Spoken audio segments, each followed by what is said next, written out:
There was a famine in the land, besides the first famine that was in the days of Abraham. And Isaac went to Abimelech, king of the Philistines, in Gerar. Then the Lord appeared to him. Do not go down to Egypt. Live in the land of which I shall tell you.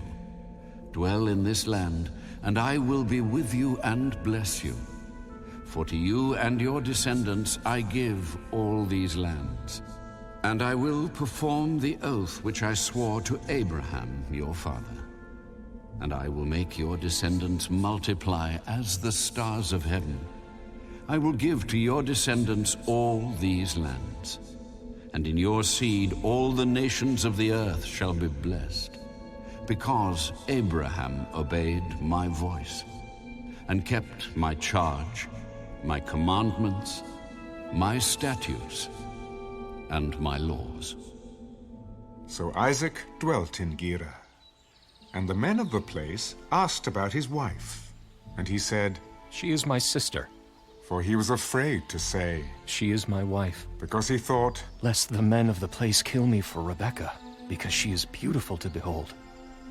Now it came to pass, when he had been there a long time, that Abimelech, king of the Philistines, looked through a window, and saw, and there was Isaac, showing endearment to Rebekah his wife. Then Abimelech called Isaac and said, Quite obviously, she is your wife. So how could you say, she is my sister? Because I said, lest I die on account of her. What is this you have done to us? One of the people might soon have lain with your wife, and you would have brought guilt on us. So Abimelech charged all his people, He who touches this man or his wife shall surely be put to death. Then Isaac sowed in that land, and reaped in the same year 100-fold. And the Lord blessed him. The man began to prosper, and continued prospering until he became very prosperous. For he had possessions of flocks, and possessions of herds, and a great number of servants. So the Philistines envied him.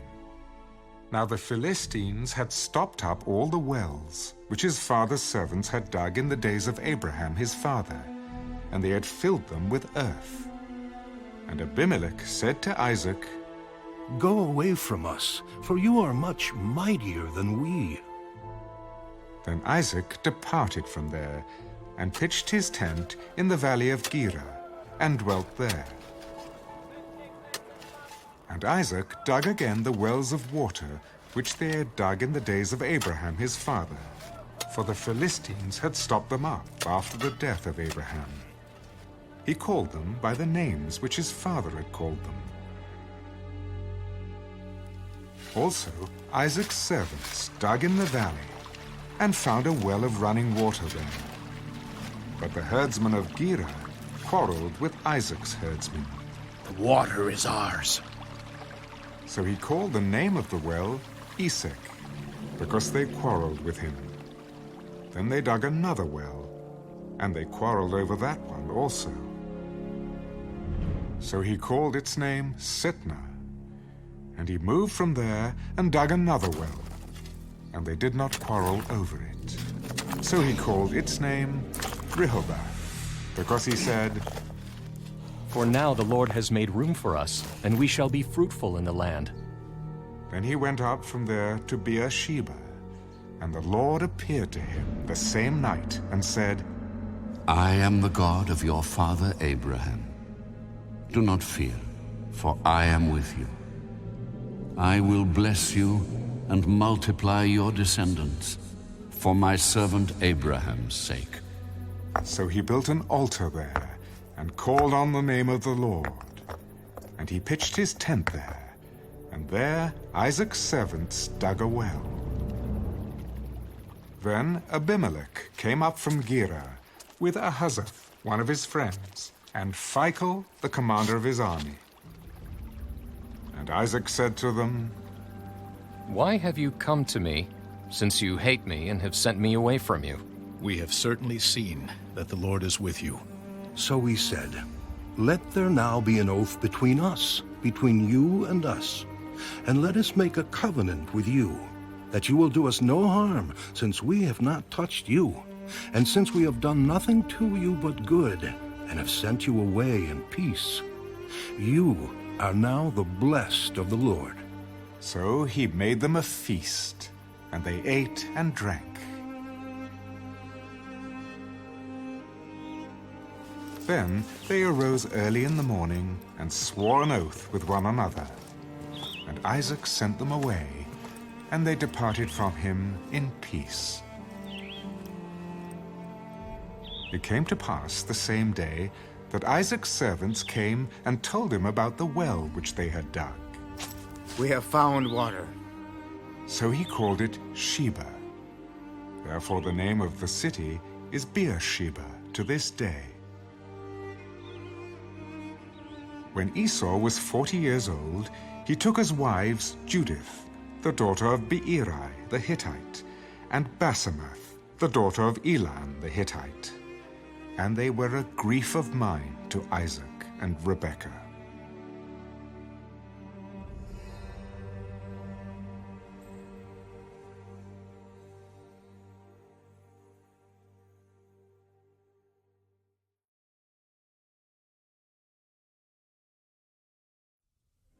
After these things, when the wrath of King Ahasuerus subsided, he remembered Vashti, what she had done, and what had been decreed against her. Then the king's servants who attended him said, Let beautiful young virgins be sought for the king, and let the king appoint officers in all the provinces of his kingdom, that they may gather all the beautiful young virgins to Shushan the citadel, into the women's quarters, under the custody of Hegai the king's eunuch, custodian of the women. And let beauty preparations be given them. Then let the young woman who pleases the king be queen, instead of Vashti. This thing pleased the king, and he did so. In Shushan the citadel, there was a certain Jew, whose name was Mordecai, the son of Jair, the son of Shimei, the son of Kish, a Benjamite.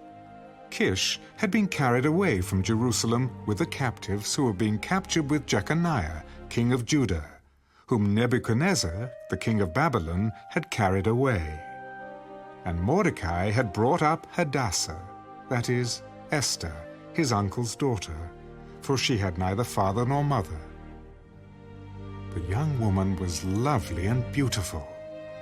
When her father and mother died, Mordecai took her as his own daughter. So it was, when the king's command and decree were heard, and when many young women were gathered at Shushan the citadel, under the custody of Hegai, that Esther also was taken to the king's palace, into the care of Hegai, the custodian of the women. Now the young woman pleased him, and she obtained his favor. So he readily gave beauty preparations to her, besides her allowance. Then 7 choice maidservants were provided for her from the king's palace, and he moved her and her maidservants to the best place in the house of the women. Esther had not revealed her people or family, for Mordecai had charged her not to reveal it. And every day Mordecai paced in front of the court of the women's quarters to learn of Esther's welfare and what was happening to her. Each young woman's turn came to go in to King Ahasuerus, after she had completed 12 months' preparation, according to the regulation for the women, for thus were the days of their preparation apportioned: 6 months with oil of myrrh, and 6 months with perfumes and preparations for beautifying women. Thus prepared, each young woman went to the king, and she was given whatever she desired to take with her from the women's quarters to the king's palace. In the evening she went, and in the morning she returned to the second house of the women, to the custody of Sheashgaz, the king's eunuch who kept the concubines. She would not go to the king again unless the king delighted in her, and called for her by name. Now when the turn came for Esther, the daughter of Abihail, the uncle of Mordecai, who had taken her as his daughter, to go into the king, she requested nothing but what Hegai, the king's eunuch, the custodian of the women, advised. And Esther obtained favor in the sight of all who saw her. So Esther was taken to King Ahasuerus into his royal palace in the 10th month, which is the month of Tebeth, in the 7th year of his reign. The king loved Esther more than all the other women, and she obtained grace and favor in his sight more than all the virgins. So he set the royal crown upon her head and made her queen instead of Vashti. Then the king made a great feast, the Feast of Esther, for all his officials and servants, and he proclaimed a holiday in the provinces and gave gifts according to the generosity of a king. When virgins were gathered together a second time, Mordecai sat within the king's gate. Now Esther had not revealed her family and her people, just as Mordecai had charged her. For Esther obeyed the command of Mordecai as when she was brought up by him. In those days, while Mordecai sat within the king's gate, two of the king's eunuchs, Bigthan and Teresh, doorkeepers, became furious and sought to lay hands on King Ahasuerus. So the matter became known to Mordecai, who told Queen Esther, and Esther informed the king in Mordecai's name. And when an inquiry was made into the matter, it was confirmed, and both were hanged on a gallows.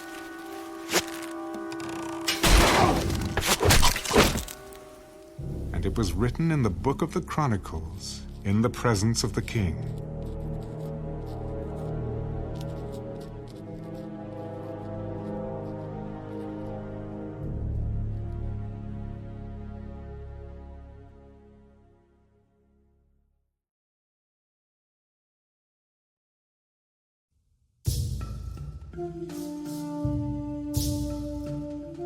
Then the kingdom of heaven shall be likened to 10 virgins, who took their lamps and went out to meet the bridegroom.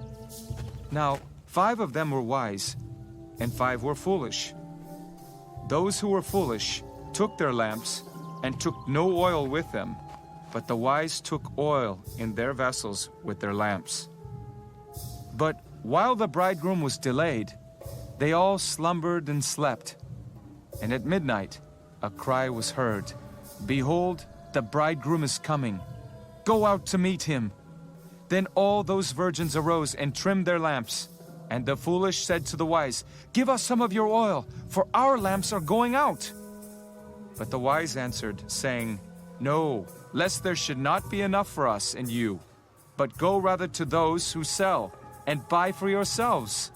And while they went to buy, the bridegroom came, and those who were ready went in with him to the wedding, and the door was shut.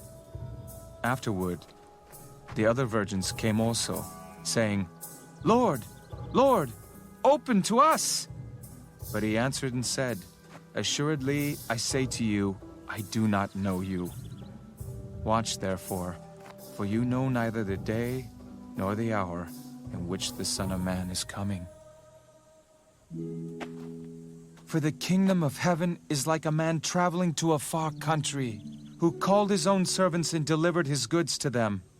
And to one he gave 5 talents, to another 2, and to another 1, to each according to his own ability, and immediately he went on a journey. Then he who had received the 5 talents went and traded with them, and made another 5 talents. And likewise, he who had received 2 gained 2 more also. But he who had received 1 went and dug in the ground and hid his Lord's money. After a long time, the Lord of those servants came and settled accounts with them. So he who had received 5 talents came and brought 5 other talents, saying, "Lord, you delivered to me 5 talents. Look, I have gained 5 more talents besides them." His Lord said to him, "Well done, good and faithful servant. You were faithful over a few things. I will make you ruler over many things. Enter into the joy of your Lord." He also, who had received 2 talents, came and said, "Lord, you delivered to me 2 talents. Look, I have gained 2 more talents besides them." His Lord said to him, "Well done, good and faithful servant. You have been faithful over a few things. I will make you ruler over many things. Enter into the joy of your Lord."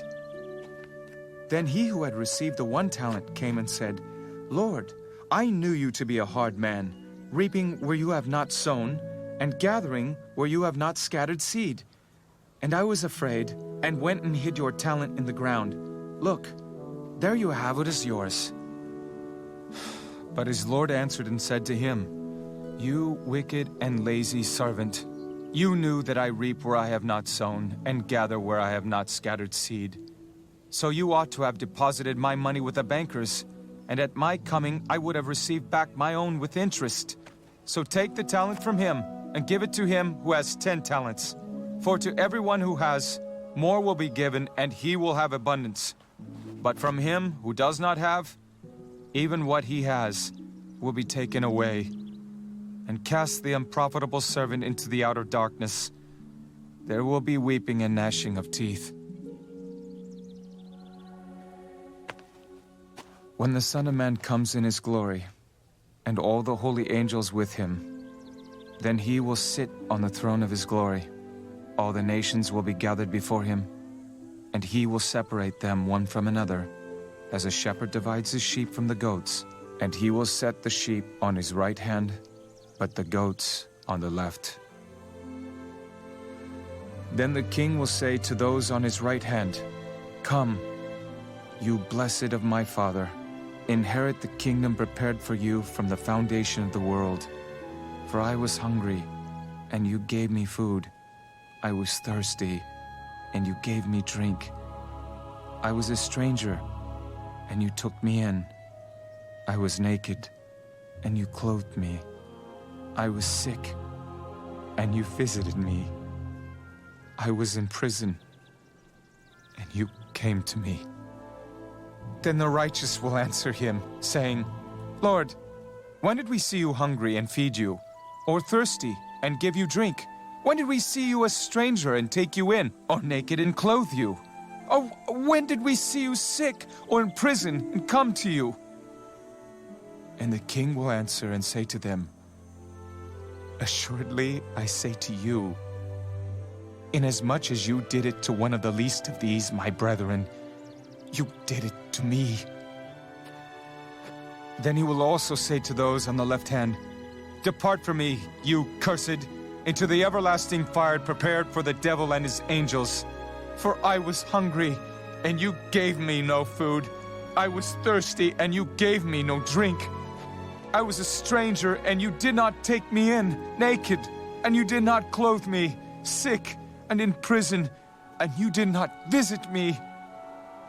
Then they also will answer him, saying, "Lord, when did we see you hungry or thirsty, or a stranger or naked or sick or in prison, and did not minister to you?"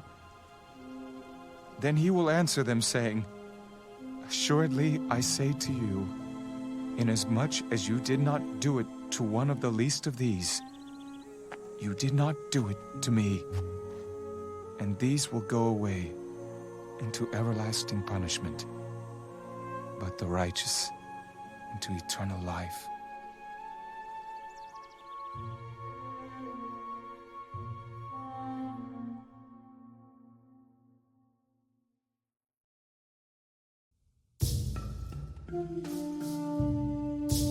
Now when Festus had come to the province, after 3 days, he went up from Caesarea to Jerusalem.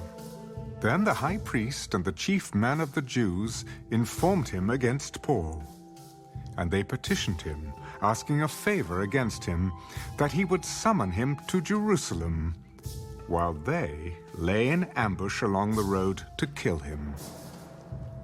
But Festus answered that Paul should be kept at Caesarea, and that he himself was going there shortly.